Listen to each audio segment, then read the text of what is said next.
Assalamualaikum warahmatullahi wabarakatuh.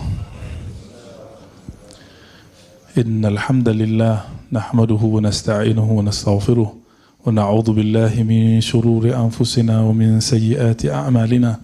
May yahdihillahu fala mudilla lahu wa may yudlilhu fala hadiya lahu. Amma ba'du fa ya ibadallah usini wa iyyakum bittaqwallahi faqad fazal muttaqun.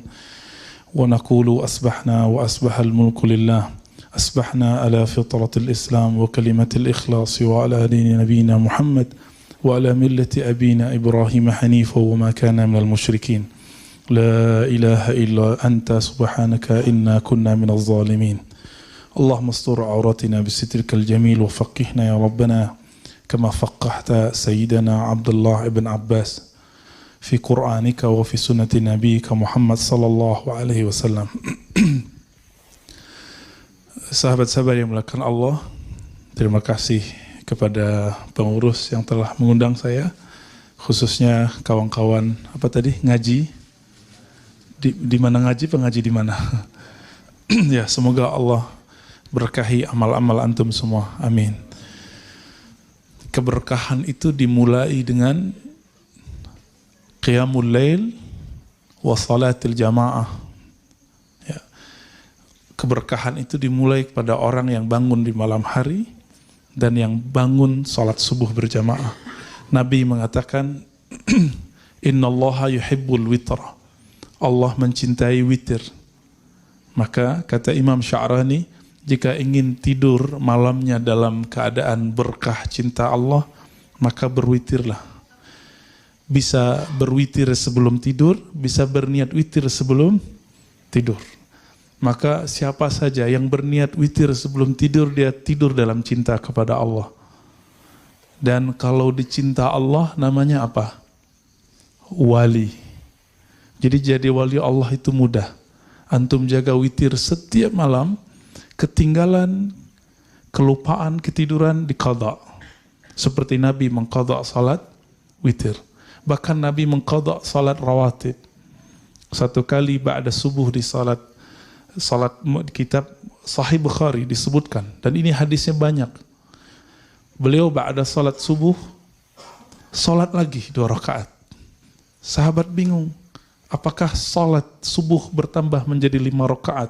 Karena Nabi salat 3+1 setelah subuh. Maka Nabi menjawab, la, tidak. Tapi aku tertidur dari wirid malamku. Apa wirid malam Rasulullah sallallahu alaihi wasallam? Qiyamul lail, salat witir. Jadi mau jadi wali Allah, mau jadi kekasih Allah, jaga salat witir. Lalu Nabi mengatakan mengenai salat subuh, al-barakatu li ummati fi bukuriha. Keberkahan bagi umatku fi bukuriha, yang bangun di awal hari. Dan ini adalah awal hari. Maka orang-orang yang hadir pagi ini pasti diberkahi. Ini adalah garansi Rasulullah sallallahu alaihi wasallam. Ini kabar gembira dari Rasulullah SAW. Hadis ini diriwayatkan oleh Imam Tirmizi, murid terbaik Imam Bukhari setelah Imam Muslim. Taib. Kajian kita temanya apa? Kearifan, memahami sunnah dan bid'ah. Kenapa judul ini saya kemukakan di mana-mana? Karena banyak orang tidak arif memahami sunnah dan bid'ah. Sehingga kajian sunnah dan bid'ah tidak lagi membawa keberkahan, tapi membawa perpecahan. Nah, kita tidak mau itu. Kita maunya islah bainan nas, bainal mu'minin. Kita mau islah. Islah itu bukan berarti sama. Islah itu saya memandang orang itu dengan husnuzan. Sehingga saya tidak memandang dia sebagai orang yang berbeda dengan saya.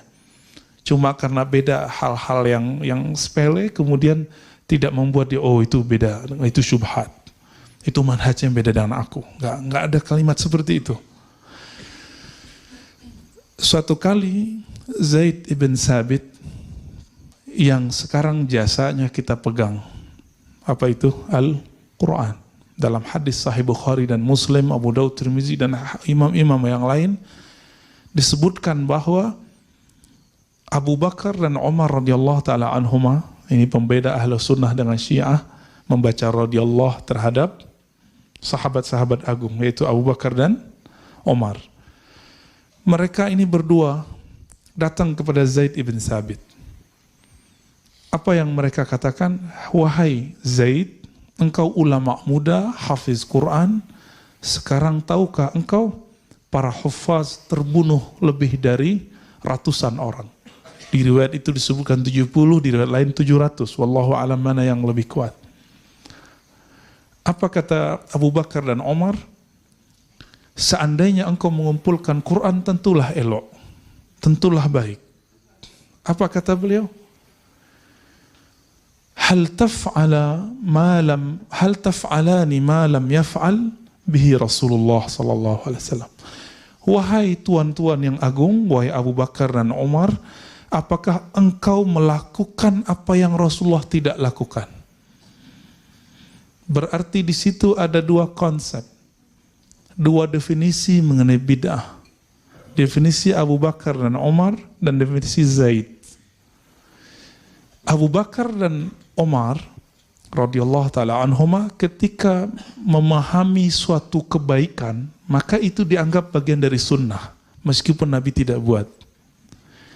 Namun Zaid ibn Thabit, kalau Nabi tidak buat, tidak lakukan, maka itu adalah bid'ah. Ada dua mazhab. Jadi dari dulu mazhab itu sudah ada. Maka antum yang memaksakan mazhab itu jadi satu, itu mustahil. Yang ada itu mazhab didialogkan, bukan dibenturkan. Coba lihat apa yang mereka lakukan. Lalu Abu Bakar dan Umar menjelaskan hujah-hujah mereka kepada Zaid ibn Thabit. Lalot, berbolak-balik, bolak-balik, jawab-jawab.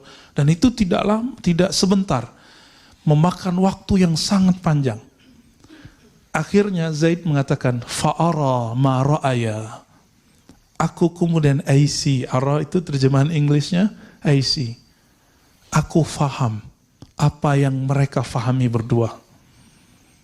Maka Zaid bin Thabit menerima, tapi beliau mengatakan, seandainya engkau memerintahkan aku an anqula jabalan ila jabalin, memindahkan gunung ke gunung yang lain, tentu lebih mudah daripada memindahkan Al-Quran kepada satu tempat. Kenapa? Kalau gunung kelihatan nggak? Kalau Quran di mana? Di dada. Gimana ngumpulinnya? Namun Zaid bin Thabit ternyata terima. Kita baca kisah itu, ternyata kisah itu sebelumnya yang berdebat adalah Abu Bakar dan Umar. Ternyata Abu Bakar dan Umar pun beda faham. Zaid bin Thabit di awal satu faham dengan Abu Bakar. Yang Nabi tidak buat, hal taf'al ma lam yaf'alhu Rasulullah, apakah engkau buat satu yang tidak buat oleh Rasulullah sallallahu alaihi wasallam? Maka itu bid'ah. Tapi Umar mengatakan, kalau kita tidak kumpulkan Quran, maka umat setelah kita, generasi setelah kita mau baca Quran apa? Maka beruntunglah antum, karena bid'ahnya Umar, kita masih dapat baca Quran. Dan sekarang udah jadi Android ya. Ada di handphonenya nggak? Ada di smartphone. Itu adalah bid'ahnya Umar. Lalu mereka dialog. Dialog itu tidak ada di sana. Ente syubhat, Umar, nggak ada. Manhaj kita beda loh. Saya nggak mau dengerin. Kabur gitu, nggak ada. Nggak ada kalimat itu muncul. Tapi di situ bertanya, hal. Itu kan pertanyaan. Pertanyaan sopan. Hal taf'al ma lam yaf'alhu Rasulullah. Hei Umar, apakah engkau buat yang Nabi tidak buat? Sopan gak tuh? Cuma nanya konfirmasi, maksud kamu apa? Tapi enggak, itu ente bid'ah, enggak bisa, enggak begitu. Ya. Kawan saya khutbah di satu tempat. Cuma sayangnya, dia tidak tahu adab di tempat itu enggak boleh angkat tangan. Dia angkat tangan kemana-mana. Berdirilah seseorang, angkat tangan lagi, ente turun, di sini khutbah ente nggak bener, nggak beradab ente. Mana yang nggak beradab? Yang negur di bawah atau yang di atas? Jadi yang negur lupa, dia negurnya nggak pakai adab. Seharusnya gimana caranya? Tunggu selesai dulu, dia qadha dulu sholatnya. Kalau memang dia nggak yakin sahih, dia sholat zuhur dulu, habis itu baru dia ajak ngobrol tuh orang. Atau selesai sholat, dia ajak langsung ngobrol, bukan berdebat, tapi berdialog. Jadi teman-teman semua, ini yang kita sebut piknik. Ternyata pemahaman yang sempit itu bisa dipiknikkan. Maka selamatlah antum yang suka piknik. Yang ngajinya bukan kepada satu orang. Amalkan sikap Abu Bakar dan Umar. Adakah yang lebih mulia dari mereka setelah Rasulullah SAW? Gak ada. Nabi mengatakan apa? Iktadu bisyaikhaini. Ya. Hendaklah kamu iktidak, mengambil qudwah dengan dua syekh yang hidup min ba'di, setelah hidupku. Ini pesan Rasulullah SAW. Kenapa Nabi nggak sebut Ali? Ali bukan syekh. Syekh itu artinya tua, orang tua. Kalau Ali lain lagi, ana madinatul ilmi wa aliyun wa abuha, riwayat Imam Tirmizi. Kalau Utsman lain lagi. Kalau Umar disebut dengan dua model. Disebut dengan muhaddas. Muhaddas bukan ahli hadas. Muhaddas artinya mulham. Orangnya dapat ilham.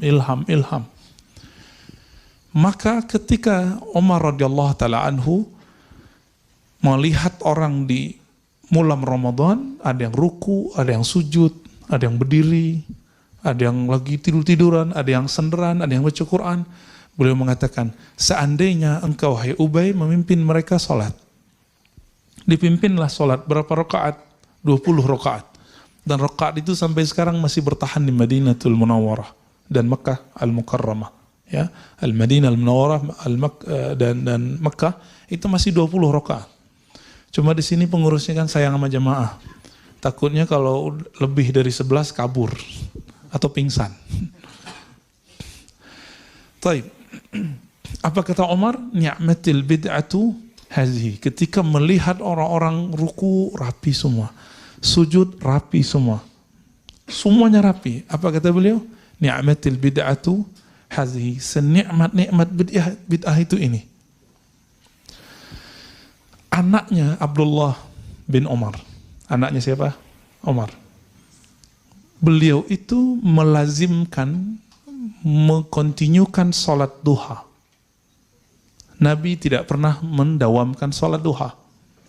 Lalu ditanya oleh seorang muridnya, apakah engkau buat yang Nabi tidak buat? Nah, kira-kira sama begitu. Apa jawaban beliau? Ni'matil bid'atu hazihi. Senikmat-nikmat bid'ah itu ini. Dan ini semua riwayatnya sahih. Maksud kalimat-kalimat ini apa? Jadi teman-teman semua, ketika kita berbeda faham, maka bertanyalah, bukan menghindar. Maka konfirmasilah, bukan menuduh syubhat. Itu maknanya. Karena inti dari agama kita bukan mengenal sunnah bid'ah, tapi inti dari agama kita adalah al-akhlaq al-karimah, yang disebut dalam hadis husnul khulq. Akhlak yang baik. Orang di zaman Nabi, seorang perempuan, pasti hadis ini sering dibacakan para ustadz, dia sholat malam setiap malam, bahkan hampir tidak tertidur. Tapi sama tetangganya gak baik. Apa kata Rasulullah? Finnar. Itu bukan tetangga sholat loh, tetangga rumah. Menurut antum gimana? Jika ada seseorang tetangga sholat kita gak nyaman sama kita. Suatu kali Mu'az bin Jabal memimpin sholat. Kepanjangan. Di belakangnya banyak orang-orang pekerja kayu, pekerja pengangkat batu. Hadis Sahih Bukhari, Muslim, Abu Daud, Tirmizi, dan hadis ini sangat mengagetkan saya. Kenapa? Nabi SAW ternyata pro-nya bukan ama orang yang keluar dari sholat. Jadi ada seorang pekerja keras, dia udah kecapean sholat. Dia pengennya Mu'az itu baca li'ila fi Quraisy atau alam nasrah aja deh gitu. Kenapa? Kakinya udah gemeteran. Ya. Daripada pingsan, mending dia mundur. Akhirnya dia mundur, lalu dia selesaikan sholatnya sendiri. Selesai sholat, Muaz dikasih kabar oleh orang-orang. Itu ada munafik. Munafik itu gimana? Saat sholat bersamamu, dia keluar.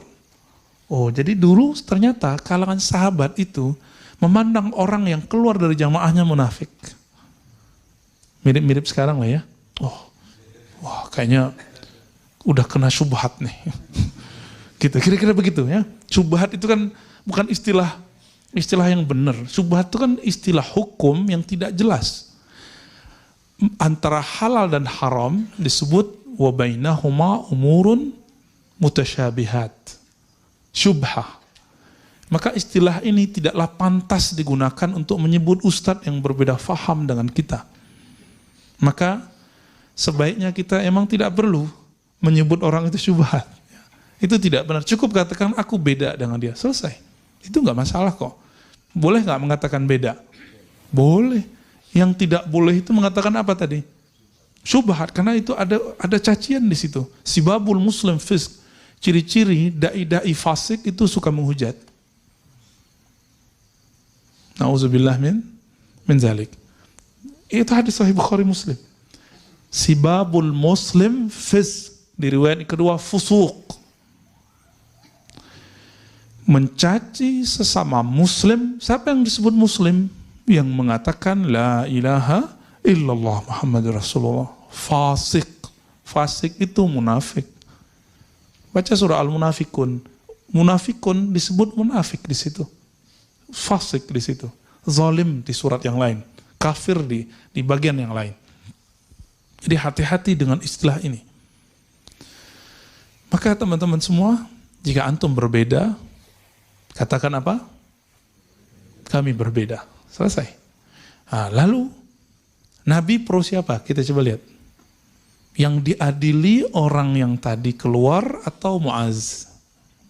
Ternyata yang diadili Muaz. Jadi Rasulullah itu di pusat kota Madinah itu bukan hanya tempat ibadah, tapi itu juga tempat untuk mengontrol dai-dai, imam-imam sekitar Madinah. Salah satunya adalah Muaz ibn Jabal, yang dia itu sholat isya'nya 2 kali. Jadi habis sholat dengan Nabi, dia pulang untuk menjadi imam di kampungnya itu, di dusunnya. Berarti sholat isya itu boleh ditakhir dengan syarat jamaah. Jadi antum nanti kalau buat kajian panjang berseri, nanti sholat isya jam 9 boleh kok, jam 11 boleh, tapi berjamaah. Mau sholat isya kabur, itu baru bid'ah. Ya, meeting, oh penting Ustaz, penting Ustaz. Ini lebih penting dari jamaah, oke. Pas udah lewat 15 menit, orang selesai sholat jamaah, meetingnya selesai, terus dia nggak mau sholat jamaah, itu baru meeting nggak diberkahi. Tapi bolehkah meeting di saat orang sholat jamaah? Boleh. Dengan syarat nanti antum buat gelombang kedua. Jadi selamat yang bekerja, antum punya ilmu baru pagi ini. Boleh mentakhir salat jamaah. Tapi mentakhir salat sendiri, itu baru nggak benar ya. Walaupun itu boleh secara hukum fikih, tapi dia makruh secara ittiba'us sunnah, mengikuti sunnah Rasulullah SAW. Diadili Muaz. Muaz dipanggil. Jadi yang dipanggil itu bukan jamaahnya, ustadznya. Kenapa? Jamaah berkurang 1. Antum bayangin jika jamaahnya berkurang 2 shaf. Itu berapa kali Nabi ngomong? Apa kata Nabi? Afattanu anta ya Muaz. Gitu Nabi nunjuk langsung. Tapi Nabi nunjuk tuh begini. Gak begini ya. Nabi nunjuk tuh begini. Afattanu anta ya Muaz. Muaz bergetar Pak. Takut gak bisa jawab apa-apa. Ya Rasulullah, awal-awalnya masih jawab. Itu munafik, masa kita lagi sholat, dia kemudian keluar. Jawaban Nabi, afattanu anta ya Muaz. Diulang itu. Di riwayat Imam Nasai disebutkan versi lain. Afatinun anta ya Muaz. Kalau fatin, bukan fatin itu ya, yang ahli seni suara itu. Pakai ta. Kalau fatin itu pakai to kayaknya.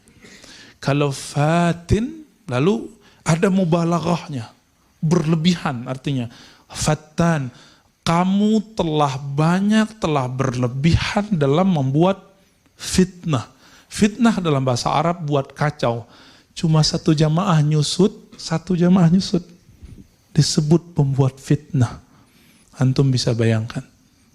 Jamaah kita kurang berapa. Jadi kalau ada antum yang walk out karena saya ngaji, itu saya pembuat fitnah. Atau antumnya yang sahibu fitnah. Ya. Jadi jika ada kalimat ini menyinggung salah satu antum saja, maka saya sudah buat fitnah dan saya minta ampun kepada Allah jika itu terjadi. Namanya lisan, apalagi tanya jawab. Kalau tanya jawab, kadang-kadang kita lupa. Kita tugasnya sebagai da'i, beda dengan muallim. Da'i itu memberi kabar gembira, juga memberi kabar yang menakutkan. Tapi kalau muallim itu boleh kasih judge.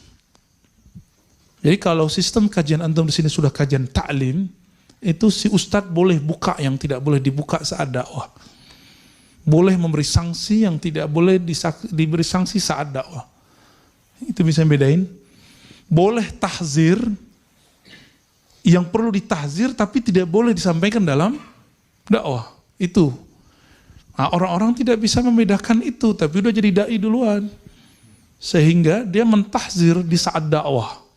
Padahal dakwah itu basyiru. Kan kalimatnya begitu di Sahih Bukhari. Basyiru. Beri kabar gembiralah. Kalimat berikutnya apa? Yassiru. Ya. Yassiru, apa arti yassiru? Mudahkan. Bukan gampang-gampangkan. Bukan. Tapi beri kemudahan. Jadi teman-teman semua, saya minta ampun kepada Allah jika ada kalimat saya mencangkiti orang-orang. Menyakiti jamaah. Membuat orang-orang kemudian berkurang. Tapi jika kalimat itu benar, pahit, saya mungkin berniat itu untuk ta'lim. Ya, biasanya kajian-kajian yang pakai kitab, saya menganggapnya itu ta'lim. Ya. Baik. Jadi sahabat Nabi berbeda faham mengenai apa itu sunnah dan bid'ah. Tapi mereka arif. Mereka kemudian dialog. Nah, dialog ini yang mahal.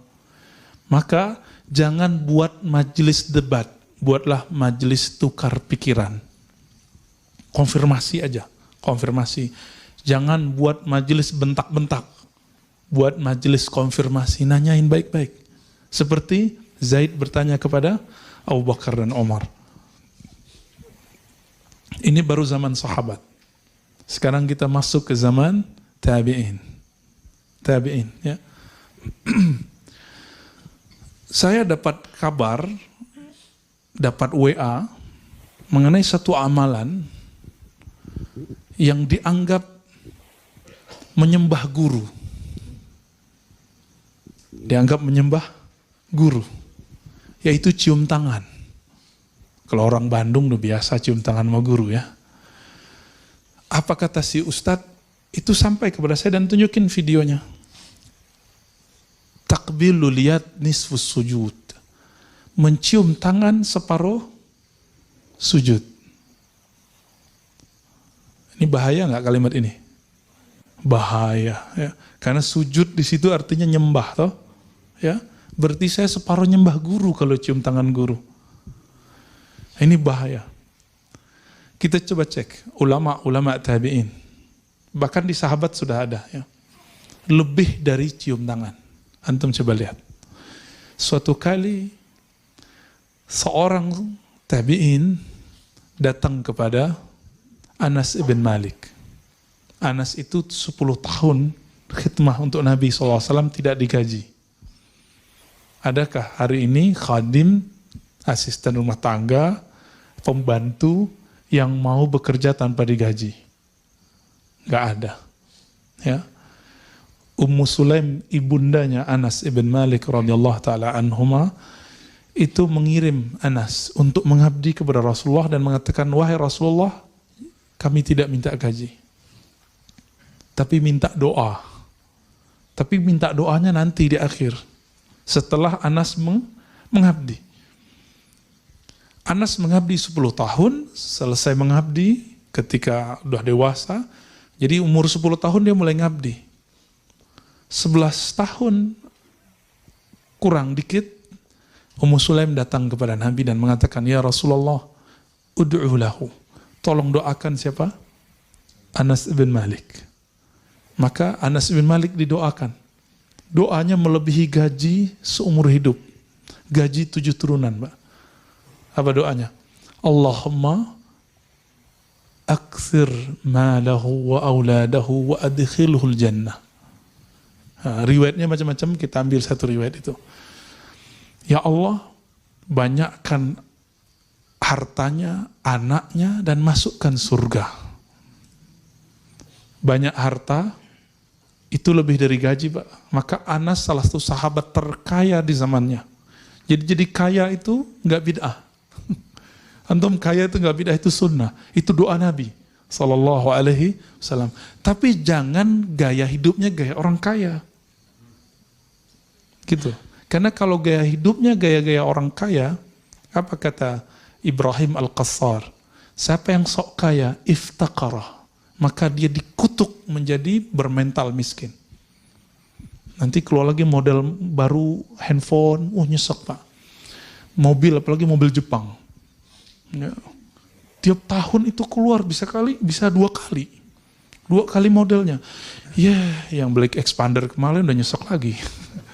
Yang beri kemarin Pajero Sport udah nyesek lagi. Ada lagi yang baru. Nyesek, kenapa?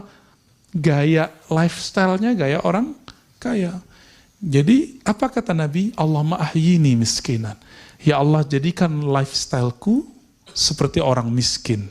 Orang miskin tuh dapat dikit senang, dapat banyak bersyukur. Udah begitu belum? Nabi kaya apa miskin? Sepakat? Yang bilang Nabi miskin gak kenal Rasulullah sallallahu alaihi wasallam. Perlu belajar sirah nabinya lebih banyak. Ditambah SKS-nya 20 kali lagi. Menafkahi seorang istri itu perlu ma'isyah enggak? Bukan ma'isyah ya, ma'isyah. Satu istri Nabi punya rumah, dibelanjakan, kemudian punya kendaraan, punya pembantu. Berapa kira-kira gaji orang yang punya kemampuan seperti itu hari ini? Antum hitung sendiri ya, karena gaji per kota akan beda. Istrinya 9, antum kali aja, yang tadi kali 9. Kaya nggak tuh? Kaya Pak, bukan kayak orang kaya, tapi kaya. Dan saya nggak habis pikir kalau ada orang mengatakan Nabi itu miskin. Kata Imam Subki, siapa yang bilang Nabi miskin, ya, dia telah membuat murka para pecinta Rasulullah Sallallahu Alaihi Wasallam. Karena para sahabat itu kaya. Itu doanya. Banyakin anaknya. Wah, ini problem nih bagi Ustadz sekarang ya. Banyak anak pasti banyak uminya anak-anak. Ya. Maka Anas mengatakan akramuna aksaruhum azwaja. Yang paling mulia di antara kami dulu yang paling banyak umi anak-anaknya. Berat nggak tuh? Ya itu yang antum belum sanggup, yang aneh juga belum sanggup kali ya. Terus di riwayat Muslim itu ada tambahan waghfir lahu, ampuni dia. Yang tadi saya bacakan wa adkhilhul jannah, masukkan dia surga. Udah banyak harta, banyak ibunya anak-anak, banyak anaknya, diampuni dosanya, masuk surga. Adakah gaji yang paling hebat dari itu? Gak ada. Anas ibn Malik mengatakan, aku mencium tangan Nabi SAW dan aku merasakan tidak ada tangan yang lebih sejuk, lebih halus melebihi tangan Rasulullah SAW. Ketika seorang sahabat ini berjalan, didatangi oleh tabi'in. Salah seorang tabi'in ini kemudian bertanya, ya Anas, hei Anas, hal ra'aitan Nabiya sallallahu alaihi wasallam? Apakah engkau benar-benar telah memandang Rasulullah dengan matamu? Apa jawaban Anas? Oh, na'am. Ra'aitu bi'ainayya. Orang itu nanya lagi, dengan mata yang mana? Mata yang ini. Ditunjuk matanya. Maka orang itu minta izin, wahai Anas, izinkan aku mencium mata yang matamu itu memandang Rasulullah sallallahu alaihi wasallam. Nisfu sujud nggak? Saya nggak habis pikir itu, kenapa orang berani mengatakan ini cium mata, bukan hanya cium tangan. Bahkan Ibnu Abi Mulaikah datang kepada salah seorang sahabat Nabi dan mengatakan, mana lisan yang dulu lisanmu itu diludahi oleh Rasulullah SAW. Dikeluarin lidahnya, dicium lidahnya itu. Itu bukan homreng itu, Pak, bukan. Tahu homreng kan? Bukan. Itu yang disebut dengan bab at-tabarruk. Bab mengambil keberkahan cinta kepada orang yang mencintai Nabi sallallahu alaihi wasallam. Satu kali Umar yang punya anak ini ya, Abdullah bin Umar lebih tepatnya, merindukan Nabi sallallahu alaihi wasallam. Maka dia cari di mana dulu Nabi pernah jalan-jalan, dia cari jejaknya dan dia jalan di jejak itu. Sambil mengenang Rasulullah sallallahu alaihi wasallam. Dikenang. Dan dia teringat di pohon yang ini Rasulullah dulu pernah duduk, tapi pohonnya sudah dipangkas, tinggal cuma ya bekas-bekasnya. Nabi dulu pernah berteduh di situ. Dia berteduh di situ, pohonnya sudah nggak ada. Di situ dia mengenang Nabi Shallallahu Alaihi Wasallam. Itulah maulid yang dibuat oleh Abdullah bin Umar. Kenapa dia nggak perlu buat maulidan seperti orang-orang kita, seperti ulama di Hadramaut, seperti ulama di Al-Azhar? Itu di Mesir, orang buat dari 1 Rabiul Awal sampai tanggal 12, ditutup dengan pawai solawat. Setiap tempat bos, karena saking gembiranya, merindukan Nabi SAW. Bukan menyembah Nabi, tapi mengenang Nabi SAW. Karena kita tidak bisa melihat hari ini di manakah telapak Rasulullah. Kita nggak tahu di manakah pohon Nabi dulu berlindung. Maka teman-teman semua, kita husnuzon sama orang maulid. Mungkin dia ingin mengenang cinta para sahabat kepada Rasulullah SAW. Kalau kita nggak maulid, kita ganti namanya kajian sirah Nabi. Ya. Maka saya setiap pagi saya kajian sirah Nabi, saya maulidan tiap hari. Nggak perlu nunggu 12 Rabiul Awal. Tapi kalau ada orang mau 12 Rabiul Awal, nggak apa-apa. Siapa yang mengatakan nggak apa-apa? Itu imam syekh yang dulu dinukil oleh guru antum, guru kita semua, guru anak-anak muda di Indonesia, Ustadz Adi Hidayat, yang karena nukil imam ini, beliau ditahzir oleh banyak orang.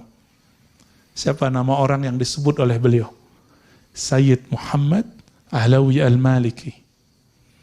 Gelar Sayyid bagi orang yang tidak faham dikira menyembah guru. Disebut Taghut Makkah. Jadi salah seorang yang mentahzir Ustadz Adi dulu mengatakan, masa Taghut Makkah dikutip-kutip, diikuti kira-kira begitu. Apa kata Sayyid Muhammad?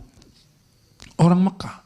Beliau, ayahnya, kakeknya, kakek dari kakeknya itu adalah pengajar Masjidil Haram sebelum Masjidil Haram dikuasai oleh orang-orang yang hari ini menguasai Mekah. Apa kata beliau? Jika engkau mengenang nabinya hanya sanggup sekali setahun, maka menurutku itu wajib. Kalau Omar, Abdullah bin Omar, Anas bin Malik setiap hari dia mengenang Rasulullah Sallallahu Alaihi Wasallam, maka nggak perlu maulidan. Ya, saya ditanya, Tat, bukannya maulid duluan yang buat Syiah? Saya jawab canda aja, Syibeh kali. Ya, di Syiah ada, betul di zaman Fatimiyah. Tapi di kalangan Muslim itu Sultan Muzaffar, lalu dibangkitkan lagi oleh Sultan Panglima terhebat yang kita puji setiap saat, Salahuddin Al-Ayyubi. Jadi dua orang ini, kita nggak ikut maulidnya Syiah, kita ikut maulidnya Ahlus Sunnah.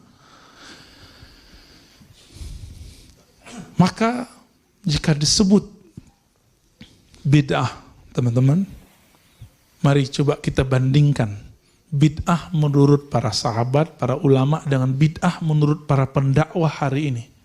Itu jauh berbeda. Satu kali Syekh Al-Islam Ibn Taymiyah, yang saya juga punya kritik terhadap akidah beliau, tapi saya tidak membenci beliau. Saya mencintainya, seperti Syekh Yusuf An-Nabahani mengatakan aku mencintainya, namun aku mengkritiknya. Karena kritik itu boleh-boleh aja, yang nggak boleh mencaci. Antum kritik kita itu boleh, tapi mencaci itu tidak boleh. Syekh Ibn Taimiyah rahimahullah punya kitab judulnya Iqtida' Shiratal Mustaqim. Apa kata beliau? Al-bid'atu adalah, bid'ah itu adalah kullu ma lam yadulla alaihi dalilun syar'i. Bid'ah secara ilmu hukum Islam bukan yang Nabi tidak buat. Tapi bid'ah adalah yang tidak ada dalil syaraknya. Pertanyaannya, yang udah pernah ngaji di pesantren atau di sini ada ustadz ngaji usul fikih, yang disebut dalil syariat ada berapa? Yang disepakati ada 4. Quran, sunnah, ijma', qiyas. Yang diperdebatkan oleh imam-imam mazhab ada lebih dari 10. Ada namanya maslahat. Apalagi? Istihsan, uruf, qaulus sahabi. Banyak sekali. Syar'u man qablana. Terus. Semuanya masuk di situ. Jadi ketika orang-orang mengatakan, oh nggak ada di Quran, kita lihat di sunnah. Nggak ada di sunnah, kita lihat di ijma'. Nggak ada di ijma', kita lihat di qiyas. Jika tidak ada di 4 ini, maka siap-siap terjadi ikhtilaf di antara ulama. Tolong bedakan, ikhtilaf ulama bukanlah bid'ah. Kalau ulama yang ikhtilaf, belum bid'ah. Tapi kalau tidak ada ulama yang beramalkan, baru bid'ah. Jadi kalau masih ada nih perdebatan, ini mengatakan boleh, ini mengatakan tidak boleh, maka dia tidak bid'ah. Ini paling gampang. Kalau antum belum sampai level ustadz, mampu baca kitab, udah gampangnya gimana? Jika masih ada ulama yang mengatakan ini baik, ini tidak baik, maka yang baik adalah sunnah. Berarti sunnah bukanlah sesuatu yang Nabi buat saja. Tapi sunnah itu setiap amal yang Nabi SAW buat ataupun tidak buat, tapi ada dalilnya. Nabi pernah nggak ngaji hari Ahad pagi begini? Yang hari Ahad kajian itu agama apa? Tasyabuh nggak? Tasyabuh nggak? Enggak lah ya. Kenapa? Materinya beda walaupun sama-sama hari Ahad. Yang liburan hari Sabtu siapa? Yahudi. Antum liburan nggak hari Sabtu? Jauh-jauh amat nunggu 1 tahun ya. Akhir tahun, awal tahun untuk mengatakan tasyabuh. Kita tasyabuh kerja tiap, iya, walaupun perkara dunia. Ngajinya kan sekarang ada kajian Sabtu, kajian Minggu. Mana orang mau buat kajian Jumat? Paling yang bapak-bapak ini ada bapak khutbah Jumat. Jadi ibu-ibu, mbak-mbak, akhwat-akhwat jangan bangga dulu. Kami ngaji 3 kali setiap minggu, setiap pekan. Sebulan berarti 12 kali. Tunggu dulu, bapak-bapak dapat khutbah Jumat setiap Jumat. Benar nggak? Ya lebih canggih gitu. Ya, tapi dimulai dengan ngorok dulu ya. Innal hamdalillah. Ya. Bangunnya nanti pas antara 2 khutbah, Pak. Ya. Makanya kalah sama ibu-ibu di belakang ya. Taib, ini level Ibn Taimiyah, wafat tahun 728 Hijriah. Oleh karena itu, ini sebagai contoh. Suatu kali Imam Safadi meriwayatkan Syekh Ibn Taimiyah, ya, syekhnya para imam-imam ini, mewiridkan baca Al-Fatihah ba'da subuh, menjelang syuruk 40 kali. Nabi pernah buat nggak? Nggak ya? Serius? Nggak tahu atau emang nggak ada? Emang nggak ada kok. Lalu ditanya oleh seorang muridnya, wahai Tuan, kenapa Anda baca Fatihah 40 kali? Nggak dituduh, syubhat ente. Nggak ditanya, kok dikonfirmasi. Ini yang kita sebut dialog tadi. Apa jawaban beliau? Aku membaca Fatihah 40 kali untuk wirid supaya Allah fatah. Allah buka kepadaku pemahaman satu ayat yang malam tadi mentok. Jadi malam tadi beliau baca ayat, selevel imam mentok gak paham-paham. Kalau antum mentoknya tiap malam. Satu ayat mentok, terus dibaca Fatihah hampir kebuka. Benar. Di ayat ke-40 kebuka. Saya jarang sekali menikmati baca surah Yasin, karena jarang ikut Yasinan. Ya. Mungkin antum lebih hafal Yasin daripada aneh. Ketika pergi ziarah ke Uzbek, kampung Imam Bukhari, kampung Imam Ahlus Sunnah, Abu Mansur Al-Maturidi. Di situ pimpinan rombongan bilang, ayo baca Yasin yuk. Saya mikir, wah Yasinan nih. Tapi karena saya nggak mau debat, saya ikut aja ya. Kan ingat satu hadis, walaupun hadisnya dhaif menurut beberapa syekh, tapi disalihkan, dianggap baik oleh Imam Abu Daud. Iqra Yasin ala mautakum. Bacakan Yasin untuk orang yang wafat. Maka saya ikut husnuzon dengan baca ayat, dengan baca hadis itu. Kita mulai baca Yasin. A'udzubillahi minasyaitonirrajim. Bismillahirrahmanirrahim. Saya baca Yasin. Itu bergetar, Pak. Masih berdiri semua. Wah, ini kok beda sekali baca Yasin yang di sono sama yang di Bandung ya. Yang di Bandung, yang di Ciputan, yang di Depok kok beda gitu rasanya. Yang di Jakarta kok beda. Saya ikutin terus, gituin terus. Ternyata selama ini saya ngerasa ustadz. Merasa diri ini sudah pinter, sudah alim. Waktu itu udah malam, kira-kira jam 8, saya merasa diri saya murid. Saya ikut aja deh gitu.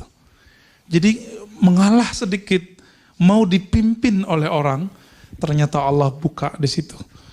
Baca satu huruf di surah Yasin itu, satu huruf itu saya tahu maknanya. Ada maknanya. Satu kalimat itu indah sampai akhir.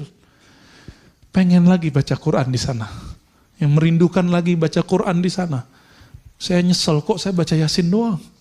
Kenapa nggak baca Al-Kahf, baca Al-Mulk, biar tambah banyak yang kebuka. Sekarang saya baca Yasin nggak ketemu rasa itu. Bergetar itu nggak ada, Pak. Bergetarnya cuma sedikit. Kenapa itu? Ternyata sang imam itu suka dulu baca surah Yasin.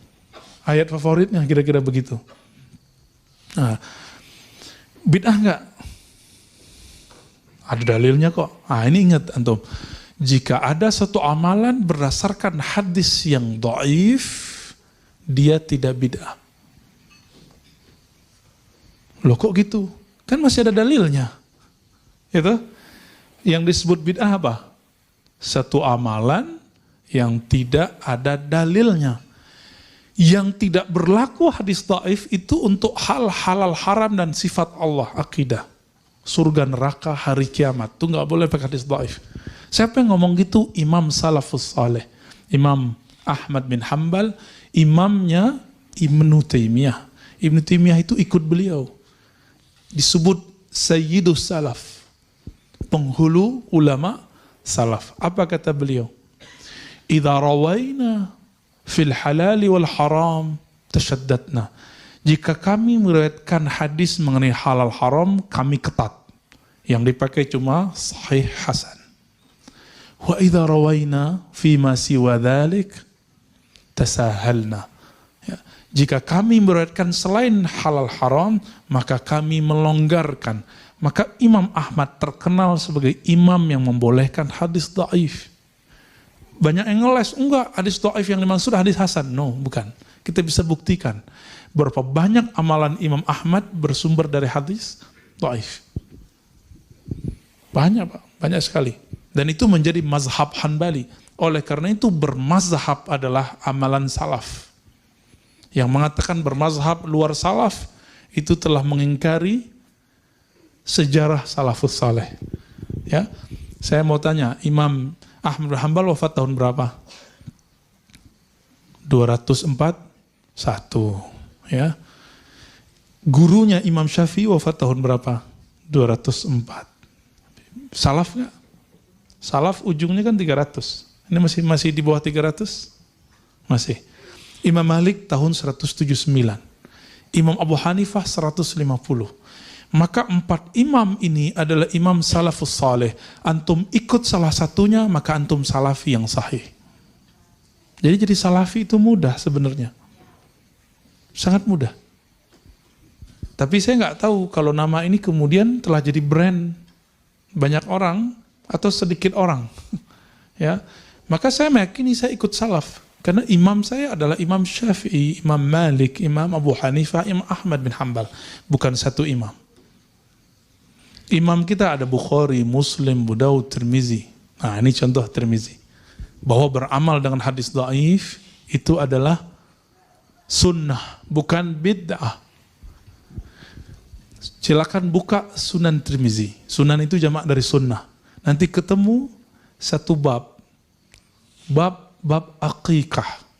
Al-aqiqah bahasa Arabnya. Aqiqah. Udah ada terjemahannya sekarang ya. Hadis pertamanya mengenai azanil maulud. Mengazankan bayi baru lahir. Mengazankan bayi baru lahir. Saya sudah cek, ternyata rawinya dhaif 2 orang. Lemah 2 orang. Jadi Imam Tirmizi ngambil dari seorang ulama, dari Nabi SAW, bahwa Nabi mengazankan cucunya.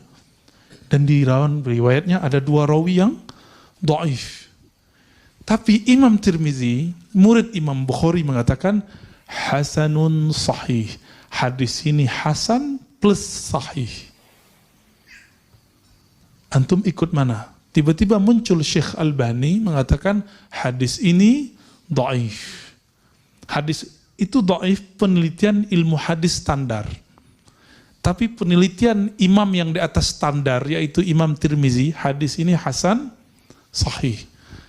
Ternyata standar sahih itu tidak hanya rawi. Tapi ada satu lagi. Adakah ulama sahabat, ulama tabi'in, tabi'ut tabi'in, salafus soleh mengamalkannya? Jika ada, hadis yang dhaif itu langsung naik jadi sahih. Itu versi Imam Tirmizi. Imam Tirmizi, Imam salafus saleh. Antum ikut mana? Ikut Imam Tirmizi atau pendapat Syekh Albani? Itu boleh-boleh aja. Tapi kalau aneh ikut Imam Tirmizi. Karena murid langsung Imam Bukhari. Jarak beliau dengan Nabi cuma 4 orang. Jarak beliau dengan Nabi cuma 4 orang. Bahkan ada 3 orang, tapi yang kuat itu 4 orang. Antara beliau dengan Nabi SAW. Yang 3 disebut sulasiyat, yang 4 disebut rubaiyat. Hadisnya dhaif, tapi disebut sahih. Kenapa? Karena ada ulama salafus saleh yang mengamalkannya. Jadi sebenarnya jika kita mau membuka pikiran kita dengan baik, membaca kitab-kitab ulama salafus saleh dengan tenang satu-satu, dikhatamkan satu-satu. Nah, ini tradisi salaf. Maka di sini katanya saya kaget malam tadi dikabarin oleh beliau nih ya, Ustaz, kita udah khatam di sini 6 imam. Loh, aku khatamnya 4 tahun kok. Di sini kok khatam cuma beberapa pertemuan. Ternyata baru sejarah imamnya. Semoga nanti ini masjid menjadi corong ahlus sunnah. Di sini ada kajian Sahih Bukhari, Sahih Muslim, Sunan Abu Daud, Sunan Nasai. Kalau perlu buat pesantren dekat-dekat sini, pesantren hadis. Pesantren hadis. Atau dibuat daurah kajian hadis. Kan banyak ahli hadis di sekitar Bandung. Bandung kan dekat kampus UIN ya. UIN, sebenarnya UI yang negeri. UIN itu mirip dengan Al-Azhar. Di situ ada orang yang lurus, di situ ada orang yang bengkok-bengkok, di situ ada ahlus sunnah, di situ ada ahlul bid'ah. Di situ ada orang yang manhajnya sahih, di situ ada orang yang tidak sahih. Ada yang liberal, ada yang tidak liberal. Namun yang dominan adalah ahlus sunnah. Maka cara orang untuk menjauhkan umat dari ulama, jauhkan umat dari UIN. Cara orang untuk menjauhkan umat dari ulama, jauhkan umat dari pesantren. Pesantren itu kan gak ada kaitan sama politik. Jika ada kiai keluaran pesantren berpolitik, itu gak ada hubungannya sama pesantren. Ya, jadi jangan pernah sudutkan pesantren karena lulusan pesantren itu berpolitik. Sepakat? Jika ada lulusan UIN liberal, itu bukan UIN yang liberal, dianya yang liberal. Karena kalau standarnya pakai oknum, maka Al-Azhar liberal dong. Kenapa? Banyak tamatan Azhar juga liberal. Ummul Qura itu di mana? Di Mekah. Banyak yang liberal. Ya, bahkan antum nggak suka. Ya. Pimpinan ormas lagi. Ya kan? Ummul Qura Mekah. Jangan sebut Pak. Ya, semangat amat Pak. Jangan sebut-sebut ya. Jadi tidak ada standarnya itu oknum. Oke? Jadi nggak mesti tamatan ini berarti liberal, enggak. Jadi buku pemurtadan UIN IAIN adalah fitnah. Afattanu anta ya muallif. Ente telah buat fitnah, telah buat kacau. Sekarang kalau sebut UIN apa? Wih, liberal gitu ya. Murtad. Murtad enak amat ya. Ini tanda nggak ngaji akidah Ahlussunnah dengan benar. Murtad itu berat loh ya. Konsekuensinya berat. Yang gampang memurtadkan itu cuma satu kelompok dalam sejarah Islam. Namanya Khawarij. Jangankan beda faham begitu, beda coblosan aja murtad sama dia. Ya, tuh pewarisnya tuh. Kita nggak mau, kita beda. Lagi-lagi kita kata tadi, kita berbeda tapi iman kita sama. Ya, jadi ciri-ciri Khawarij apa? Beda satu, udah. Maka terjadi di situ perperangan, pertarungan, hujat-hujatan. Nauzubillah min dzalik. Maka jika antum dihujat, syubhat, nggak usah khawatir. Dulu Ali bin Abi Thalib dikafirkan. Jadi kalau ketemu Ali, orang tuh manggil ya kafir. Ali dikafirkan, Madinatul Ilmi. Muawiyah dipanggil ya fasik. Dipanggil fasik, munafik. Abdullah bin Amr ya, itu dipanggil munafik, kafir. Jadi kalau sekarang kita cuma dipanggil syubhat, ya nggak apa-apa, syubhat bagi dia. Kan hadisnya kalau dilanjutin gimana? La ya'lamuhunna katsirun minan nas. Perkara syubhat itu tidak dikenal hukumnya oleh kebanyakan orang. Kalau kita tahu, berarti kita yang sedikit itu. Kebanyakan orang nggak tahu, dia salah satunya nggak tahu. Taib, sudah masuk syuruk, udah lewat. Nah, syuruk itu boleh dikerjakan sebelum duha. Yang nggak boleh itu subha. Subuh plus duha. Ya, jadi kalau kajian wajib atau sunnah? Kajian, ngaji, belajar wajib. Sholat sunat syuruk, sunat. Jadi kalau ketemu wajib sama sunat duluan mana? Wajib. Oke, jadi kalau ngaji nanti, kecuali kita mau keluar duluan ada hajat, jangan sholat depan ustadznya, sholat di belakang gitu. Biar ustadznya nggak baper nanti, karena nggak semua ustadz itu tahan banting. Ya. Baik, langsung kalau ada tanya jawab, tafadhal. Silakan antum atur.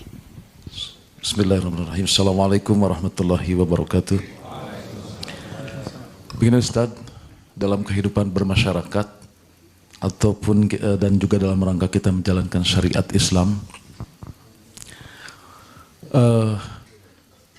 ketika kita bermasyarakat ada praktik-praktik ibadah yang berbeda dengan yang kita yakini.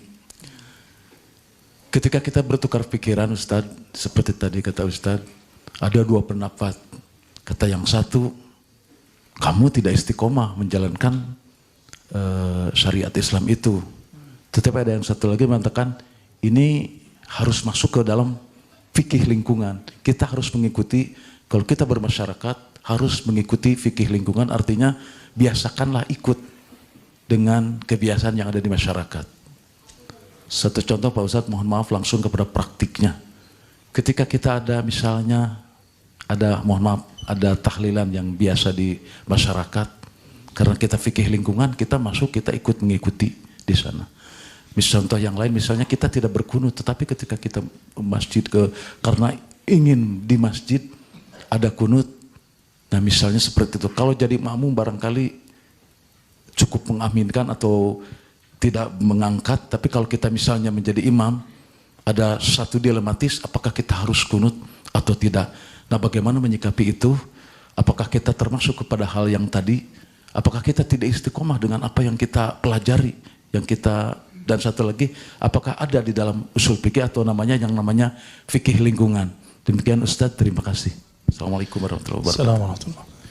Mungkin maksudnya adalah fikih sosial, bukan fikih lingkungan. Ya. Fikih lingkungan itu telah ditulis oleh guru dari guru-gurunya kita.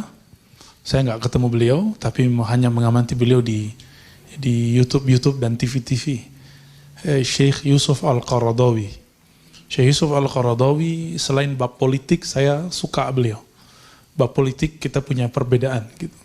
Dan bahkan Syekh Wahbah Zuhaili yang ditulis itu, yang terjemahannya sudah ada, yang disebut salah satu gurunya Ustadz Wah ya, Ustadz Adi, itu mengatakan kalau ada mujtahid, imam mujtahid hari ini maka Yusuf Al-Qaradawi lah. Sebelum terjadi konflik politik di Timur Tengah yang parah ini ya. Beliau nulis buku Fiqhul Bi'ah, fikih ekologi lingkungan. Itu beda dengan fikih sosial. Mungkin maksud Bapak adalah fikih sosial, al-fiqh al-ijtimai. Kalau dalam usul fikih disebut dengan uruf. Uruf itu sesuatu yang telah diketahui, dilakukan berulang-ulang kali, atau disebut dengan adat. Adat itu bahasa Arab dari ada ya'udu, adatan, yang berulang, ada, berulang.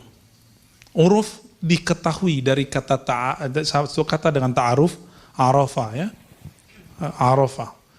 Berarti diketahui bahwa itu baik, itu disebut dengan uruf. Nah, maka yang mungkin pas disebut fiqhul urf, fikih uruf atau fikih sosial. Gimana tanggapan kita?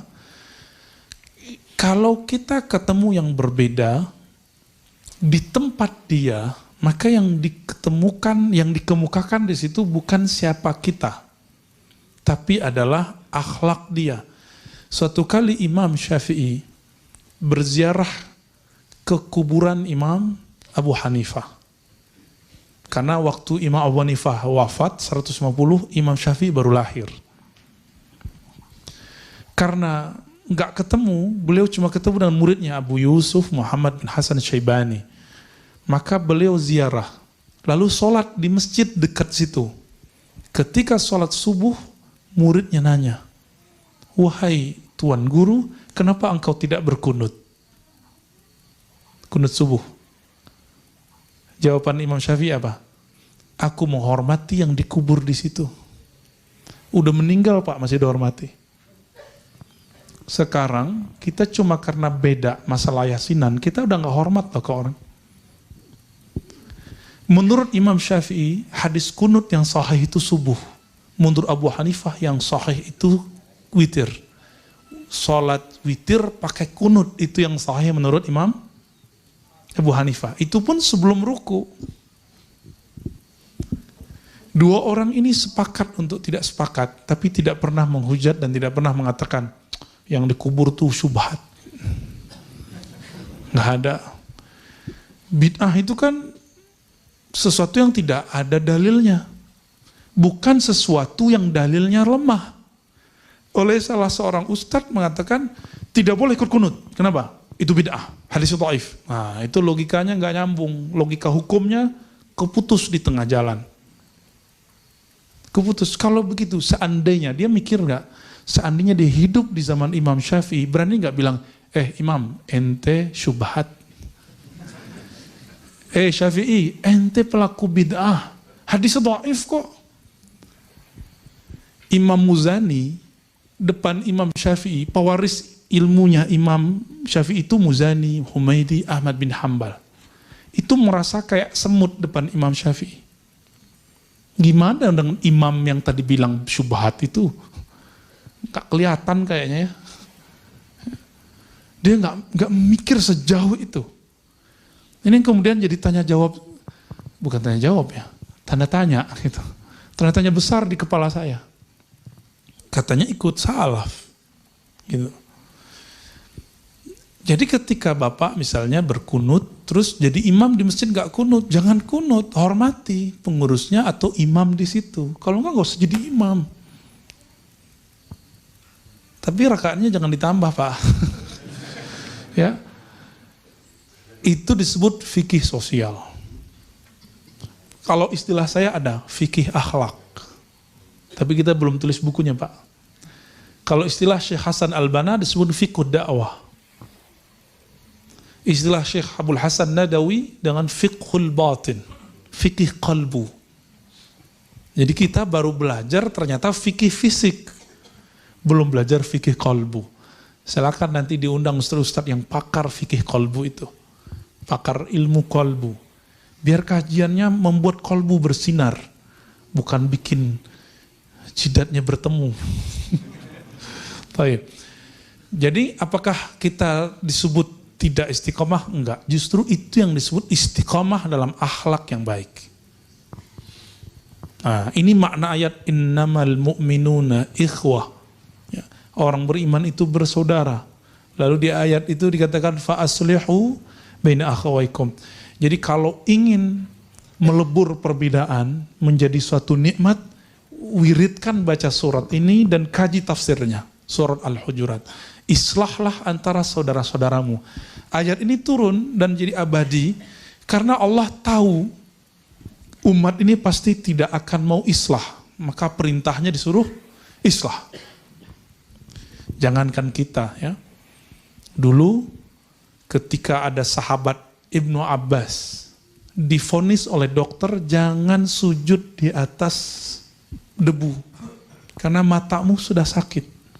Kata Ibnu Abbas radhiyallahu taala anhuma, la af'al ma lam yaf'alun Nabi. Saya enggak mau buat yang Nabi enggak buat. Enggak pantas masa seorang Ibnu Abbas sujud di atas sajadah sedangkan Nabi tidak pernah sujud di atas sajadah. Jadi antum ini ahli bid'ah semua ini. Hijau lagi. Ya, ini kayaknya tebel nih ya. Beda dengan yang di rumah kita tuh tipis ya. Udah gitu udah lecek lagi ya. Udah bekas lututnya itu udah nggak tanggung-tanggung. Di bagian hidungnya itu udah bau komedo. Beda ya. Hei, ahli bid'ah. Baik. Jadi teman-teman semua, ketika saya mengganti amal saya, fikih ibadah di depan kawan saya yang beda faham, di tempat dia, ini disebut fikih akhlak dan itu sunnah salaf saleh. Jadi nggak disebut tidak istiqomah. Misalnya bapak diminta jadi imam di masjid yang nggak jahar basmalah, udah nggak usah jahar basmalah. Masjidnya nggak biasa zikir-zikir ba'da sholat dengan jahar, ya udah nggak usah jahar. Gitu, sederhana nggak? Sederhana sekali. Jangan kemudian protes, misalnya imamnya nih zikirnya kenceng ba'da sholat. Langsung pakai Allahumma antas salam, lantas jalan. Gak usah begitu, tungguin aja, dibiarin aja dia zikir sendiri, kita zikir sendiri. Ya. Cukup? Ya. Tadi masalah yasinan juga ya. Oh, yasinan tuh panjang pembahasannya Pak, satu pertemuan. Karena hadisnya ada beberapa ya, ada 5 hadis mengenai persoalan yasinan dan tahlilan itu. Mulai dengan sahih sampai yang tidak sahihnya. Minimal 5 yang saya kumpulin di tulisan itu. Mohon doanya nanti insya Allah Maret ini saya mau selesaikan nulis buku sunnah-sunnah yang dianggap bid'ah. Sunnah-sunnah yang dianggap bid'ah. Insya Allah. Mohon doanya, amin. Baik, nanti saya kirim ke sini ya. Insya Allah. Baik, ada lagi? Ya, tafadhal. Bismillahirrahmanirrahim. Assalamualaikum warahmatullahi wabarakatuh. Assalamualaikum warahmatullahi wabarakatuh. Sebenarnya apa yang saya mau tanyakan itu mirip apa yang sudah ditanyakan Bapak tadi, tapi ada yang masih mengganjal dalam diri saya, terutama dalam pemahaman ini ya. Tadi ada bid'ah, ada dalil yang qot'i, misalkan di Quran hadis ada yang seperti itu, tapi ada yang mengatakan bahwa ya sering saya terima gitu, yang itu harus benar, tapi belum tentu ya baik. Yang baik sudah pasti benar, tapi yang benar belum tentu baik. Nah itu bagaimana sikap kita dalam menghadapi masalah seperti itu yang memang fenomenanya di masyarakat adalah ada bidah gitu ya. Nah juga yang kedua, terutama yang saya tanyakan lagi, terutama yang tadi berkaitan dengan apa tuh akikah. Akikah itu kan hadisnya sampai 7 hari gitu. Tapi ada yang tidak pernah berakikah, makanya sudah tua atau mau yang meninggal ini akikah ini bagaimana hukumnya gitu ya. Apa katanya ya, seperti tadi itu baik, tapi yang baik pasti benar, tapi yang benar belum tentu baik katanya gitu. Terima kasih. Wassalamualaikum warahmatullahi wabarakatuh. Assalamualaikum warahmatullahi wabarakatuh. Baik pasti benar. Benar belum tentu baik. Ribet nggak? Nggak ya? Contoh yang benar belum tentu baik itu sholat panjang-panjang kayak Mu'az baik nggak? Baik nggak? Stop dulu. Benar atau baik pertanyaannya? Yang dilakukan Mu'az benar atau baik? Benar, tapi belum baik. Bisa memahaminya? Jadi Mu'az itu udah benar. Sholatnya itu lebih dari satu surat. Lebih dari satu surat. Ini tadi udah mulai oyong-oyong. Imamnya baru satu halaman kurang dikit. Ya. Al-Baqarah lagi kan gampang ngapalinnya. Ya. Itu udah mulai kayak goyang-goyang tuh. Ya. Saya yang goyang atau antum yang goyang. Itu benar. Tapi tidak elok. Gitu. Contoh lainnya apa? Orang yang meyakini kunut itu sunnah Nabi, lalu dia kunut ketika jadi imam, tapi di masjid yang tidak berkunut, itu benar tapi tidak baik. Gitu. Benar itu terbagi dua, ada benar al-haq yang mutlak, ada yang benar disebut shawab. Sering dengar wallahu a'lam bis-shawab. Shawab itu kayak kita manah, hobi manah nggak? Ya, di sini ada tempat manah ya. Manah hati paling senangnya ya. Manah, ketika manah itu kan ada lingkaran. Ketika kena lingkaran walaupun tidak ke tengah disebut shawab. Tepat, tapi tepat nomor sekian. Rate-nya sekian. Ada yang sangat tepat ke tengahnya, gitu ya. Itu disebut musibun, shawabun. Orang yang sasarannya tepat. Tapi tepat terjemahan Indonesianya benar. Padahal terjemahan yang tepatnya adalah, yang pasnya adalah ini tepat, ini kurang tepat, ini sangat tepat, ini lebih tepat gitu Pak. Tapi di Indonesia terjemahannya apa? Benar. Waktu saya 2013 buat daurah kajian hadis untuk para da'i. Untuk para da'i Pak, ini level da'i. Seorang da'i nanya mengenai zikir ba'da sholat jahran, dengan jahar. Saya kadang jahar, kadang tidak. Banyak tidaknya. Lalu saya jelaskan riwayat bahwa Nabi SAW dan para sahabat mengangkat suaranya berzikri ba'da kulli maktubah. Mengangkat suaranya berzikir setiap sholat wajib. Maka ada riwayat yang kencang suaranya, ada yang tidak. Apa kata si Ustadz? Ustadz, ente salah. Loh, saya kaget. Kenapa? Kebenaran cuma satu. Kenapa ente sebut ada dua? Itu level Ustadz. Kalau Ustadznya udah begitu, gimana jemaahnya? Akhirnya saya tanya balik, kamu punya dalil apa? Dia jawab, saya sudah baca Sahih Bukhari, Sahih Muslim, Sunan Abu Daud, bla bla bla, dan saya tidak menemukan dalil zikir setelah sholat dengan berjamaah dan mengangkat suara. Kebetulan nama dia salah satu nama yang ada di kitab-kitab itu. Saya sebut namanya, Hei Fulan. Wallahi demi Allah, betul ente sudah baca Sahih Bukhari. Saya khatam 4 tahun, ente berapa tahun?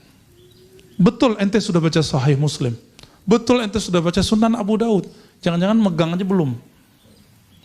Baru baca Arba'in, Riyadhus Shalihin, atau Fadilah Amal.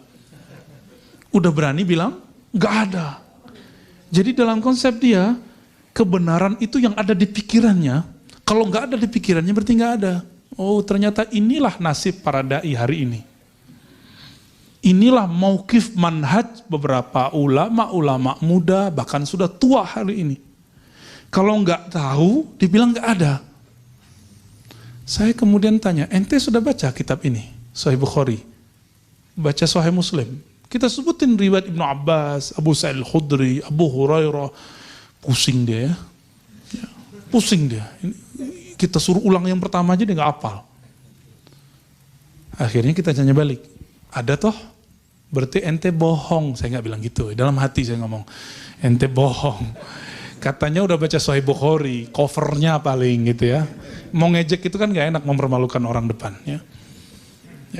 Jadi ketika ada yang benar, menurut kita itu belum tentu benar menurut Allah. Benaran menurut kita sebut tepat. Ketepatan orang yang baru ngaji 5 tahun beda nggak yang udah ngaji 10 tahun?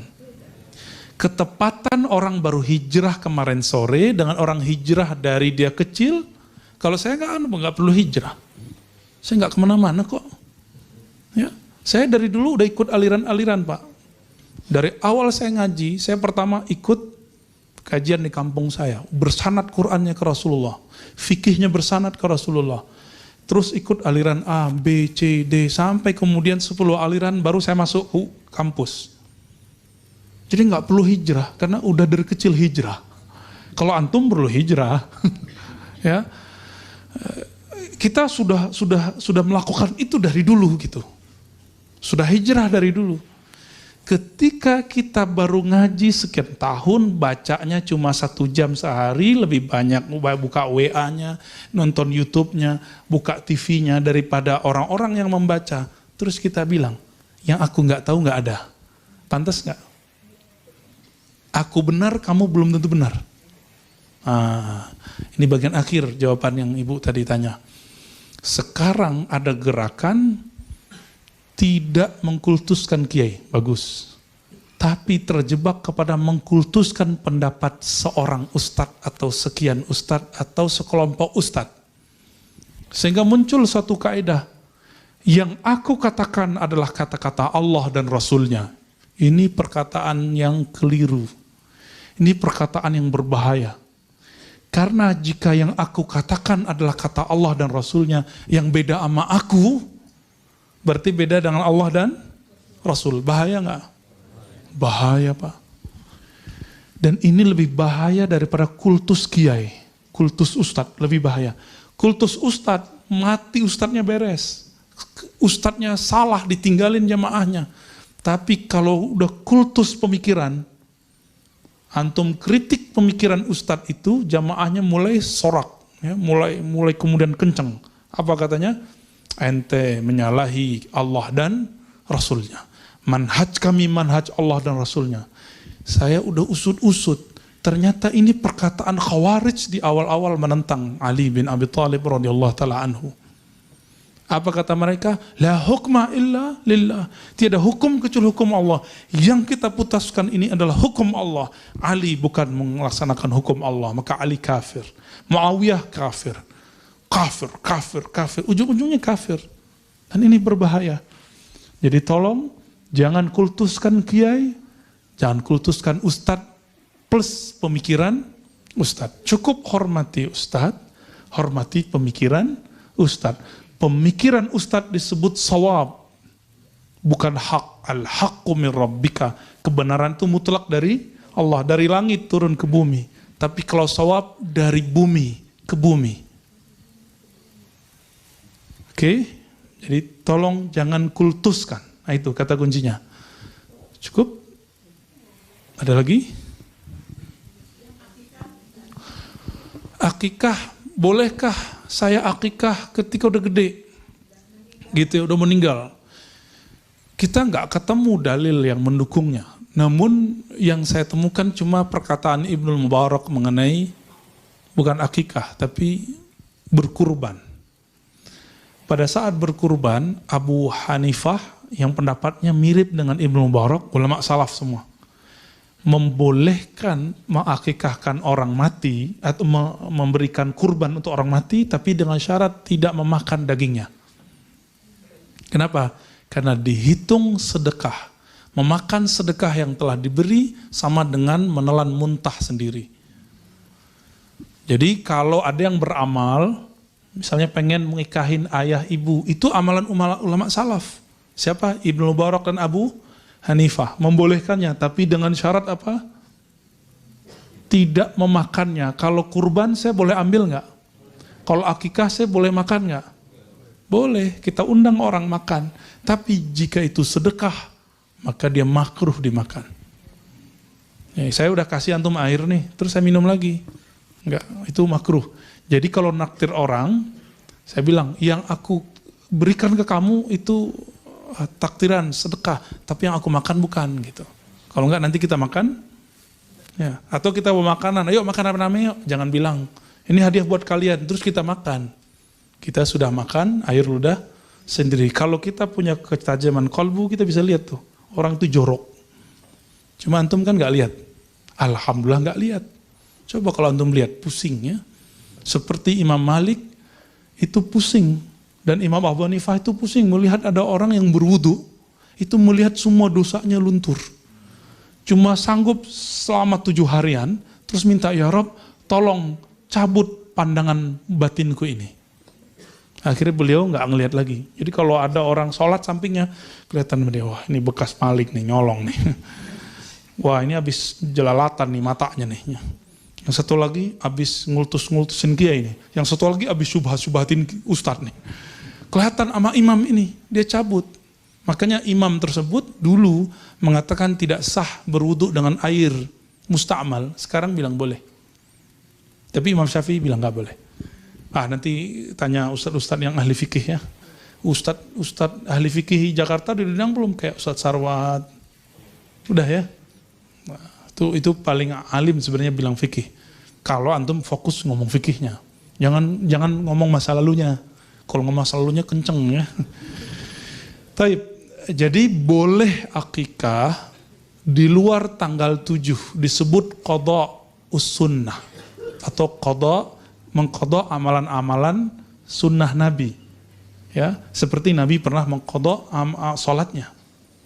Namun Imam Syafi'i tidak pernah mengqadha akikahnya. Imam Syafi'i nggak pernah diakikah loh. Oleh karena itu, saya waktu kecil kata bapak saya, kamu belum pernah diakikah loh. Ya udah nggak apa-apa, aku lebihin di anakku. Jadi saya nggak pernah mengakikahkan diri saya sendiri. Itu kewajiban orang tua. Jadi kalau udah gede, apa timing yang pas? Kalau datang hari kurban, kita kurban. Kalau punya anak, ya kita akikahin anak. Lebihin gitu. Niatin dalam hati, ya Allah dulu aku tidak diakikahkan orang tuaku, sekarang aku lebihkan. Jadi kalau kambingnya seharusnya 2, jadi 4 gitu. Kuat ya, tajir ya. Semoga kita kuat, amin. Cukup ya. Ada lagi? Oh, taib. Bismillahirrahmanirrahim. Assalamualaikum warahmatullahi wabarakatuh. Assalamualaikum warahmatullahi wabarakatuh. Ustaz, mohon penjelasannya tentang hadis sholatlah kamu seperti melihat aku sholat. Allah. Ya. Di fenomena sekarang kan sholat kita berbeda-beda Ustaz. Dari gerakan saja sudah beda. Iya. Mohon penjelasannya yang menurut Nabi melihat. Menurut Nabi itu apanya yang harus kita ikuti? Sekian Ustaz. Imam Syafi'i, Imam Nawawi, khususnya Imam Nawawi mengatakan sholat menurut Nabi nggak mungkin. Mustahil. Nabi itu khusyuk. Nabi kalau takbir hilang dunia dan akhirat. Yang ada cuma Allah. Allahu Akbar. Kalau antum takbir kan tuh bentak ustadz. Karena waktu kampanye beda nolnya. Yang pernah begitu tobat. Ya. Tobat serius. Kenapa? Ali bin Abi Thalib jika takbir itu hilang sakit-sakit yang ada di punggungnya. Jadi Ali bin Abi Thalib itu pernah di Sahih Bukhari punggungnya kena panah. Ketika takbir itu dicabut, hilang rasa sakitnya nggak ada. Abu Bakar radhiyallahu taala anhu ketika takbir hilang suaranya, nggak kenceng. Kalau antum kan tambah kenceng. Allahu Akbar. Saya aja takut dengernya ya. Apalagi yang beda nol sama antum. Bisa jantungan, copot jantungnya itu. Dalam Sahih Bukhari tidak diriwayatkan di Sahih Muslim.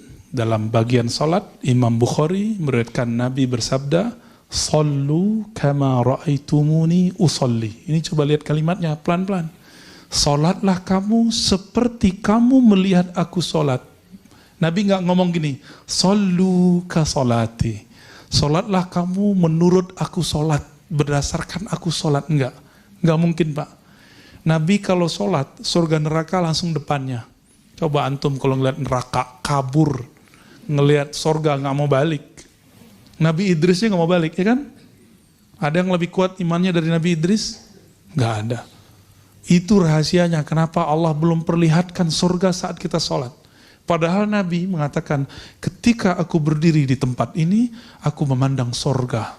Maka aku maju selangkah ingin memetik buahnya.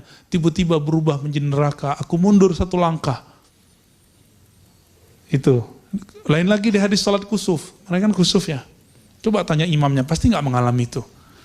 Coba kalau mengalami itu mendadak gila Pak. Apa kata Nabi? Uridat alayya a'malu ummati.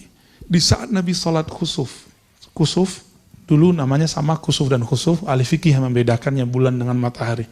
Aku melihat semua amal umatku. Maka antum duduk sekarang Nabi telah lihat dulu.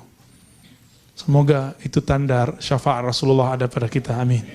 Uridat alayya a'malu ummati. Ini penjelasan Sayyid Muhammad Alawi Al-Maliki. Tadi yang dikutip oleh Uwah. Ya. Semua amal umatku telah diperlihatkan kepadaku. Maka saksikan ya Allah, wahai Rasulullah, bahwa kami mencintai Nabi-Mu Nabi Muhammad sallallahu alaihi wasallam. Ketika Nabi sholat, selesai sholat beliau cerita ketika khutbah. Ketika aku berdiri, aku melihat amal umatku. Coba, kalau kita melihat amal-amal semua orang, bisa gila kita Pak. Pusing ya. Nggak kuat, saya bisa baca isi hati antum aja itu udah bahaya. Nanti kegeeran kalau merasa senang. Kesel kalau dalam hatinya bilang, wah ustadznya sotoy. Ya, saya bilang, wah ini bahaya nih. Maka syukur kepada Allah kita nggak bisa baca isi hati orang. Nabi mengatakan, aku melihatmu dari depan dan belakang itu sama. Makanya sahabat Nabi, walaupun di belakang Nabi itu takut gerak itu betul-betul diatur benar-benar lembut. Nabi emang punya mata di belakang? Enggak. Itulah disebut mukjizat Rasulullah SAW atau oleh Imam Suyuti disebut dengan al-khasais, kekhususan Nabi SAW. Jadi jangan pernah bermimpi sholat seperti Nabi sholat, nggak mungkin. Seperti Abu Bakar aja antum nggak sanggup. Seperti Ali aja antum nggak sanggup. Cucunya Ali, namanya Ali Zainal Abidin, itu yusolli. Seperti dikatakan oleh Imam Zahabi. Imam Zahabi ini murid Ibnu Taimiyah, Imam Ahlus Sunnah. Yusolli kulla yawm alfa raka'ah. Setiap hari sholat 1000 rakaat. Saking kecanduannya sholat. Kita canduannya apa? YouTubean. Semuanya wajah-wajah YouTube nih ya. Ya matanya udah mulai kena soalnya ya. Pada yang senyum-senyum berarti kena. Yang diem berarti wah Ustadz sotoy itu. Nabi katakan apa? Inilah kewajiban berguru. Jadi hadis ini adalah perintah berguru. Salatlah kamu seperti kamu melihat aku salat. Lihat Nabi salat nggak?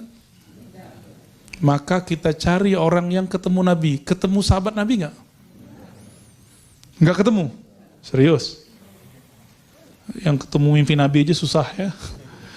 Orang mimpi ketemu Nabi juga antum nggak percaya. Ya. Antum nggak percayaan orangnya. Karena beda politik tadi. Ya, kalau saya percaya, meskipun saya beda politik sama dia, saya beda coblosan sama dia. Tapi saya percaya karena saya menyaksikan sendiri sebelum dia memutuskan memilih itu, lidahnya nggak putus menyebut nama Nabi. Allahumma sholli Allahumma sholli. Saya dengar sendiri waktu multaqa ulama dan habaib di Cirebon. Orang itu. Dan saya baca Imam Malik. Imam Malik mengatakan apa? Ma bittu lailan ila wa ra'aitun nabiyya sallallahu alaihi wasallam. Aku tidak tertidur malam hari kecuali aku memandang Nabi sallallahu alaihi wasallam. Imam Malik wafat 179. Nabi wafat tahun 11. Enggak ketemu. Tapi kok beliau mengatakan aku ketemu Nabi tiap malam. Itu Imam Malik loh. Ya. Saya kalau mau sholat sama, saya kalau mau sholat, saya mengitikadkan, saya ikut Nabi di depan. Tapi lewat siapa? Lewat guru saya. Karena guru saya ngajarin sholat. Antum ingat gak sholat waktu kecil? Guru kita punya guru gak? Gurunya punya guru gak? Terus sampai ke sahabat Nabi. Ternyata sahabat Nabi meriwayatkan cara angkat tangan Nabi beda. ada yang sampai ke, ya nggak ada yang begini. Sampainya paling rendahnya di sini. Paling tingginya, antara Imam Syafi'i membaca hadis yang sama dengan Abu Hanifah, hadisnya sama. Yuhazi uzunai, sampai ke telinga. Bagi Imam Abu Hanifah itu begini caranya. Jadi antum nanti kalau ke Turki, cara sholat Turki itu begini. Halo. Tapi Imam Syafi'i mengatakan cukup begini. Yuhazi, ujung jari sampai ke gitu. Gimana dengan yuhazi mankibai? Yuhazi mankibai itu sejajar dengan ini menurut Imam Syafi'i. Hadisnya sama loh. Hadisnya sama. Kok bisa imam beda? Ini yang disebut mazhab. Jadi mazhab itu bukan buatan imam. Mazhab itu pemahaman imam meriwayatkan hadis-hadis yang berasal dari Nabi Sallallahu Alaihi Wasallam. Maka bermazhab itu bagian dari sunnah. Karena bermazhab artinya berguru. Kalau antum nggak senang dengan kalimat mazhab, ganti berguru. Wajib nggak? Kalau nggak usah undang ustadz sini. Ya, nggak usah undang-undang ustadz lagi. Kenapa? Nggak usah berguru. Ya kan? Jadi makna hadis itu apa? Jika kamu tidak melihatku, lihatlah muridku, atau murid dari muridku, atau murid dari muridku. Imam Syafi'i itu dengan Nabi jaraknya siapa? Berapa orang? Imam Syafi'i berguru ke Malik, Malik ke Nafi', Nafi' ke Ibnu Umar dari Nabi SAW. Imam Syafi'i dari Sufyan, Sufyan dari Yahya bin Sa'id Al-Ansari, dari Muhammad Ibrahim Tamimi, dari Alqamah, dari Umar. Mau disebutin lagi semua. Imam Syafi'i dari Malik, Malik dari Salim, Salim dari Ibnu Umar dari Nabi SAW. Dan itu terhubung lebih dari 1000 guru yang menghubungkan beliau kepada Nabi. Maka sunnah salafus soleh adalah mempelajari sifat salat Nabi dari banyak guru, bukan dari satu buku. Apalagi dari satu channel YouTube. Bid'ahnya bukan main itu. Kenapa? Karena tulisan yang ada di Sahih Bukhari itu tidak lengkap. Imam Bukhari itu menyebutkan terpotong-potong. Takbir sendiri, angkat tangan sendiri, Fatihah sendiri, iftitah sendiri, semuanya sendiri. Jadi kalau sholat nanti kita berhenti-berhenti, habis takbir kita main dulu, apa lagu, kan gitu. Siapa yang menggabungkan ini, itulah yang disebut imam mazhab.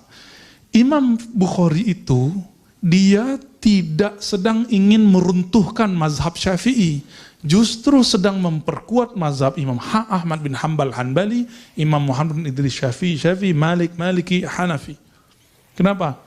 Imam Bukhari berguru ke murid-muridnya Syafi'i. Siapa? Ahmad bin Hanbal di Baghdad, Al-Humaidi di Mekah.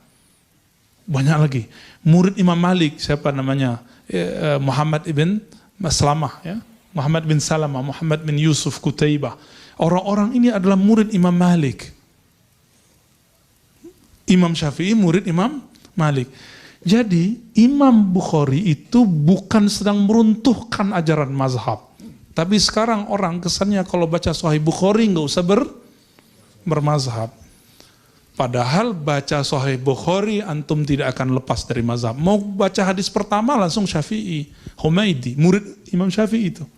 Baca hadis kedua langsung ke Malik nanti. Ketiga terus sampai akhir. Sampai akhir. Semuanya imam-imam mazhab. Jadi maksud dari solatlah seperti kamu melihat aku solat, solatlah seperti aku. Sahabat Nabi ada berapa banyak? 124.000. Berarti seharusnya ada 124.000 mazhab dong? Enggak. Yang berani berfatwa di kalangan sahabat kan enggak banyak. Enggak kayak sekarang. Sekarang baru ngaji di YouTube sama TV, udah langsung bilang, bid'ah ente. Itu kan fatwa. Haram loh hukumnya. Yang boleh ngomong bid'ah sunnah itu cuma mufti. Kalau nggak mufti, dia telah melakukan amal yang bukan amal dia. Fantazir sa'ah, siap-siap kekacauan terjadi.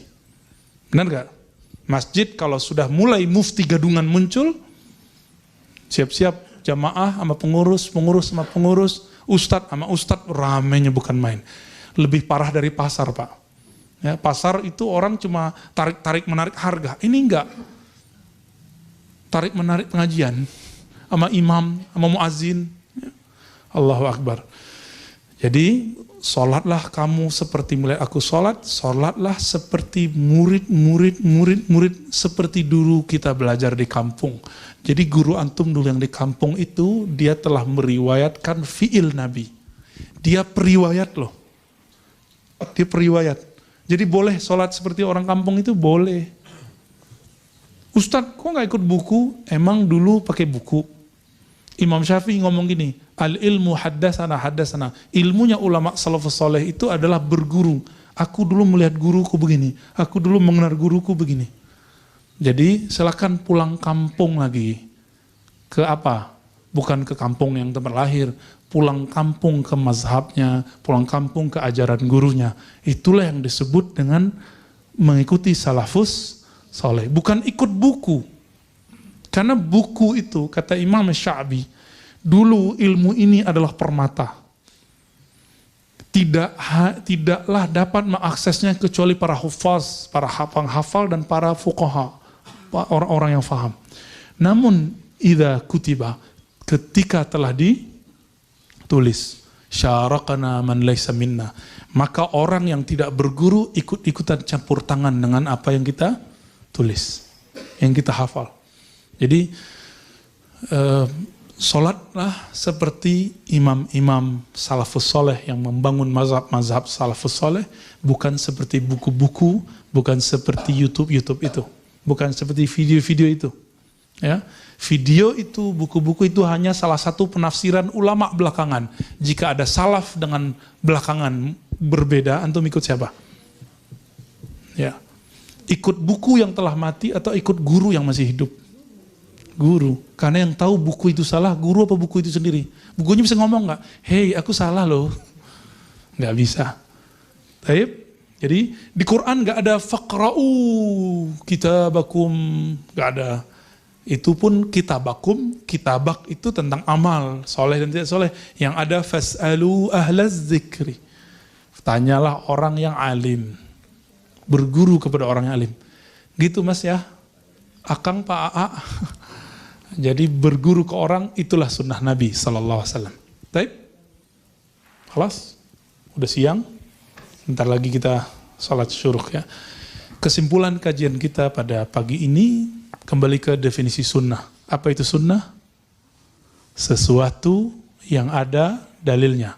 Apa itu bid'ah? Sesuatu yang tidak dalilnya. Jika ada hadis dhaif lalu diamalkan, itu bid'ah atau bukan? Bukan, itu disebut dengan ikhtilaf. Ikhtilaf bukan bid'ah, tapi masih bagian dari sunnah. Semoga kajian ini diberkahi Allah, kita yang hadir diampuni dosanya oleh Allah, diberkahi sampai siang sore nanti, bahkan sampai mati kita nanti, amin ya rabbal alamin. Subhanakallahumma wa bihamdika asyhadu an la ilaha illa anta astaghfiruka wa atubu ilaik. Assalamualaikum warahmatullahi wabarakatuh.